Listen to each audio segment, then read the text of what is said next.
ফার্নিচারের ডাইনিং টেবিলের ডিজাইন নিয়ে চলে আসলাম আজকে আপনাদের পাশে। হ্যালো ভিউয়ার্স, আপনারা কেমন আছেন? আশা করি ভালো আছেন। ফুল ভিডিওটা কন্টিনিউ করবেন ডাইনিং টেবিলের ডিজাইনগুলি দেখার জন্য। ডাইনিং টেবিল বানাবার জন্য যদি আপনারা মডেলগুলি খুঁজে থাকেন, আজকের ভিডিওটি একদম পারফেক্ট আপনার জন্য। ফুল ভিডিওটা কন্টিনিউ করে আজকে ডিজাইনগুলি দেখা যাবেন। অসাধারণ ডিজাইন নিয়ে চলে আসলাম আজকে আপনাদের পাশে। ফুল ভিডিওটি কন্টিনিউ করার আগে আমার চ্যানেলে যদি নতুন হয়ে থাকেন, চ্যানেলটি সাবস্ক্রাইব করে পাশে থাকা বেল আইকনটি অন করে দেবেন। লাইক করতে বন্ধুরা ভুলবেন না। লাইক করলে মোটিভাই হই নতুন নতুন ডিজাইনের ভিডিও নিয়ে আসার জন্য আগ্রহী বাড়ে। পেজ থেকে দেখে থাকলে পেজটি ফলো করে রাখবেন। চলুন তাহলে ডিজাইনগুলি আমরা দেখে আসি। আজকে যে ডাইনিং টেবিলের ডিজাইনগুলি দেখতে পাচ্ছেন, অসাধারণ ডিজাইনগুলি আজকে আপনাদের সামনে আমি তুলে ধরলাম। দেখেন এক এক ডিজাইন, কত সুন্দর সুন্দর ডিজাইনগুলি আজকে। এই ডাইনিং টেবিলগুলি আপনারা চয়েস করে আপনাদের মন মতে আপনারা বানিয়ে নিতে পারেন।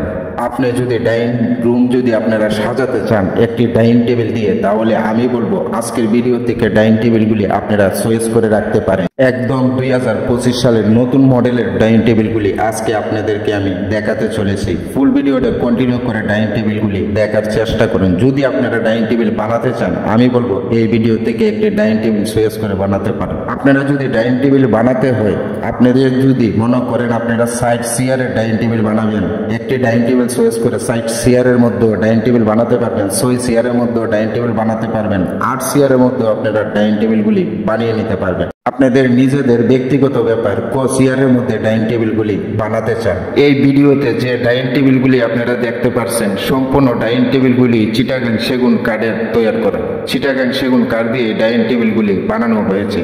আপনারা যদি চিটাগাং সেগুন কাঠ দিয়ে যদি ডাইনিং টেবিলগুলি না বানান, তাহলে আপনারা যে কোনো কাঠ ব্যবহার করতে পারেন ডাইনিং টেবিলের জন্য।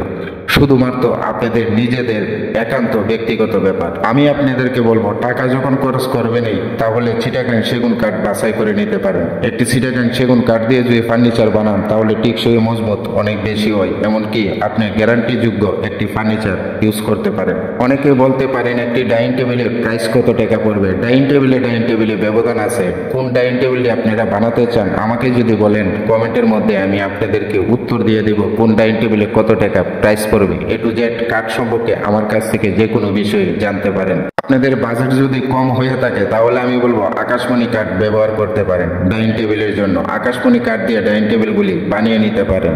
আর আকাশি কাঠ যদি আপনারা ব্যবহার করেন, তাহলে এই আকাশি কাঠের মধ্যে যাতে ফল না থাকে, ফল থাকলে পোকামাকড়ে নষ্ট করে ফেলবে আপনাদের এই ডাইনিং টেবিল ফার্নিচারটি। দীর্ঘ সময় যদি আপনি ইউজ করতে চান এই ডাইনিং টেবিলগুলি, আমি আপনাদেরকে বলবো চিটাগাং সেগুন কাঠ দিয়ে ডাইনিং টেবিলগুলি আপনারা বানিয়ে নেবেন। দীর্ঘ সময় আপনারা এই ডাইনিং টেবিলগুলি ইউজ করতে পারবেন। আশা করি বুঝতে পারলেন আমার কথাগুলি।